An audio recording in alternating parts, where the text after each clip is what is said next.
Hey guys, welcome to the Homestead. So today we're going to talk about raw milk.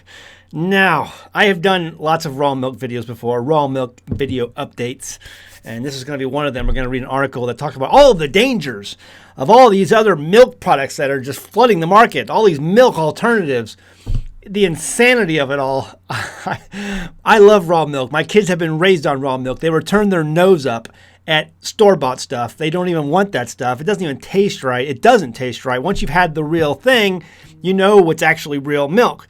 And so, in fact, my oldest was raised on goat's milk. Anyway, all that to say, we make raw milk butter here. We make all kinds of raw milk products. We like cheese that we make here on the homestead. And then also milk kefir is one of my favorites.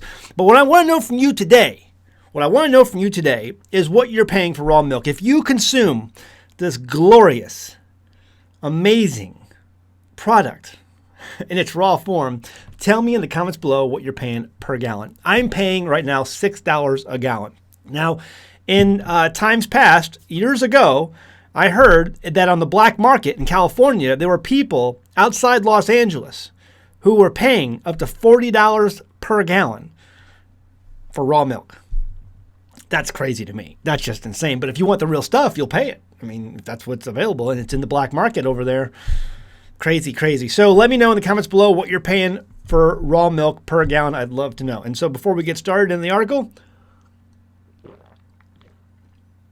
it's like liquid ice cream. I love it. Oh, it's so good. Okay, here's the article. Over at unheard.com, oat milk is killing the planet. The billion-dollar industry has duped vegan activists. What did you pour over the breakfast cereal this morning? Oatly, almond milk, coconut milk? Surely not old-fashioned cow's milk.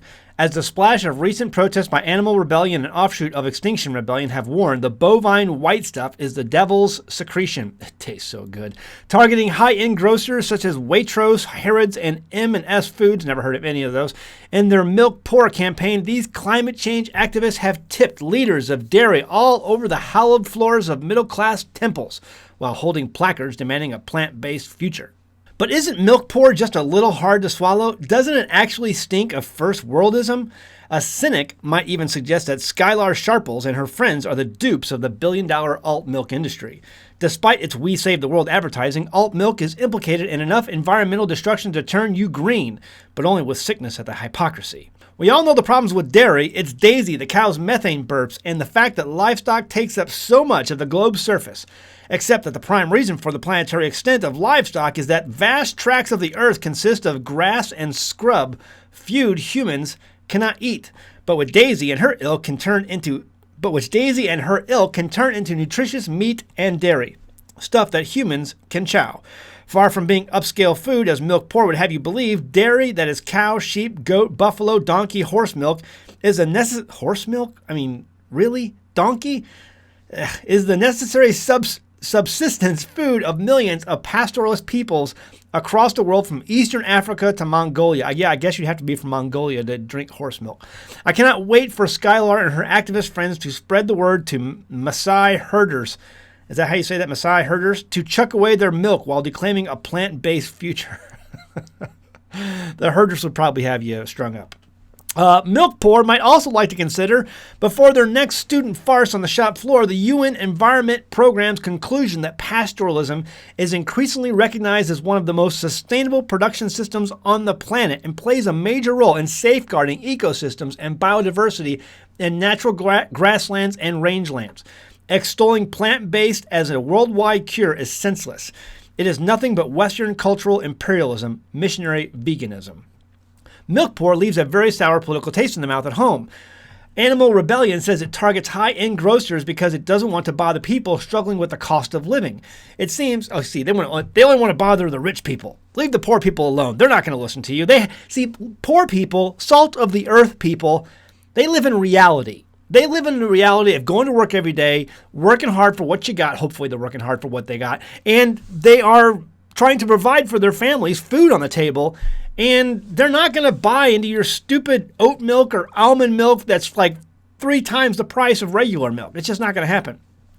It seems not to have occurred to them that these people would probably appreciate some of the milk bottles the kids are upending. Milk prices have increased by 50% in the last year, and consider the most basic consequences of the protest. Who clears up the mess?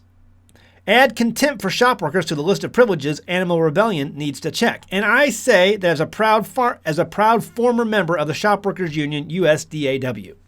While the media obligingly laps up the milk poor stunts, the heads of the alt milk firms must feel like fat cats who got all the synthetic cream. The protests are a convenient diversion from the crass environmental profile of their own products, now drunk by 1 in 3 Britons and worth £400 million a year. Take almond milk, or maybe not if you value biodiversity. Hell, even a fancy drink of water. Industrialized almond agriculture requires 5 liters of the blue stuff to produce a single nut. A liter of almond milk drink requires 158 liters of water, or 20 times as much dairy. Such has been the millennial demand. Almond milk is the most popular alt milk. That California, which produces 80% of the world's almond in its arid Central Valley, saw land planted with almond trees grow from 1,958 square kilometers to 6,475 square kilometers over the last 20 years. The result? Drought, desertification, and almond growers having to grub up their trees due to lack of water. It gets worse.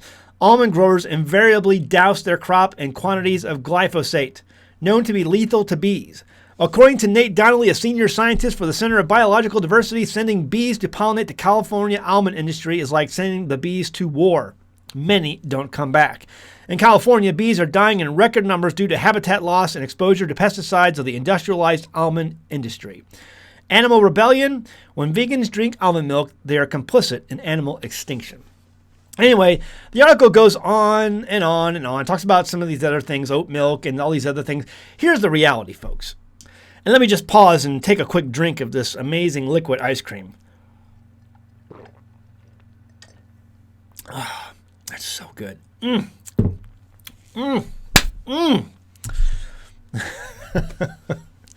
the deal, folks. Vegans are only vegan because the modern 21st century allows them to be so. That's the reality. Here's the deal. If you live where I live, or anywhere basically north of where I live, you don't live in a subtropical region. You live in a region that gets cold. You live in a region that you're going to have to either grow enough grains, which grains don't grow here very well, or you're going to have to grow enough root vegetables. Again, root vegetables don't grow here very well. You have to manicure the soil in order to get those things to grow because we live in a hard rock clay environment. You're never going to... This is cattle country, and people out west, I know they laugh at me because I call this cattle country. They're like, you have no idea what cattle country is. I get it, but there's a lot of cattle farmers and chicken farmers here. You can grow those. But you can't... The reason you can be a vegan is because you can go into the store and you can buy almond milk in the middle of January, something that's highly processed, something that would never come to fruition without a whole bunch of machines and technology and chemicals. Chemicals. Don't forget the chemicals. The glyphosate. You can't exist. When the grid goes down, and it will one day, when the economy collapses, and it will one day, you're going to find a whole bunch of vegans who are all of a sudden hungry, and they're going to start eating other things. Animals. They will, or they'll starve to death. Because you go into a grocery store and you pick up a tomato and it says grown in Brazil. Without the global food network that we enjoy today, you can't be a vegan in modern 21st century America. 100 years ago, 200 years ago, impossible. Couldn't do it. Unless you lived in a tropical or subtropical region where you could grow plants all year round. But you can't grow that here. And you can't grow enough starches and enough grains to be able to feed. Most vegetarians I know are not vegetarians at all. They're grainitarians. They eat lots of grains. Lots of breads. They're grainitarians. They're not vegans. I can't get enough of this stuff. I love it. I get it every week. Thursday is milk day. And again, I pay $6 a gallon. Leave a comment below and let me know what you're paying. We are spoiled rotten as a society. We have all of these things at our fingertips. We have been so spoiled. And it boggles my mind how spoiled we are. So much so that one day when this is taken away because all empires collapse, all economies collapse, we have been living in a world of free money and everyone's just going along with it. We have no idea the amount of hyperinflation that is coming, and it is coming. What are you going to do?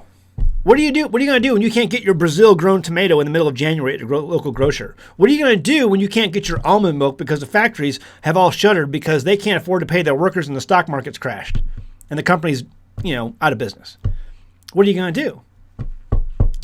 You're going to see a lot less vegans. That's what you're going to do. That's what's going to happen. And I can't wait for the day. Because, it just is what it is.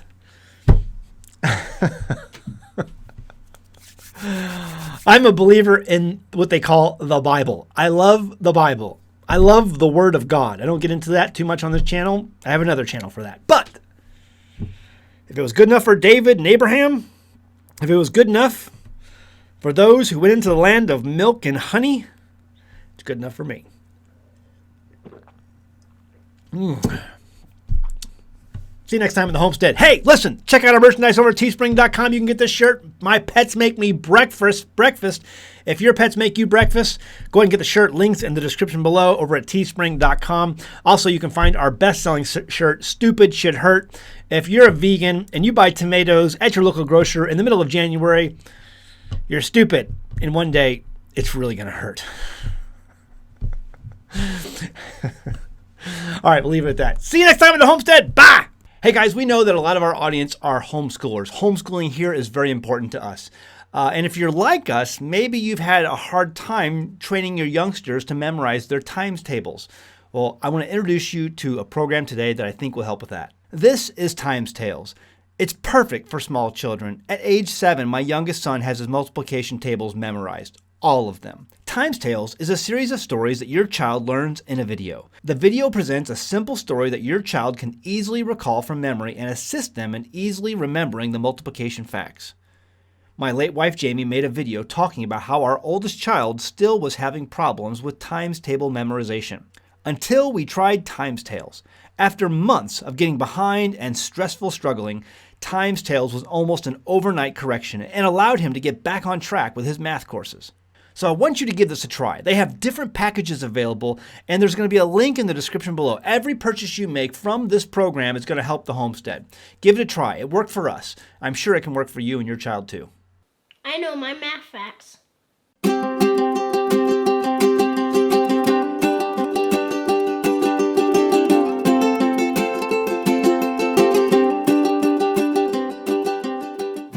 Hey there. Thanks for watching our channel. If you're looking for great off-grid homesteading videos, this is the channel for you. Hit that subscribe button and be sure to like the video you just watched. You can also feel free to send us your questions by going to anamericanhomestead.com on our contact page and send me your question. Your question might get made into a video. In the meantime, check out some of these other great videos. Oh wait, go ahead and click them. Go ahead.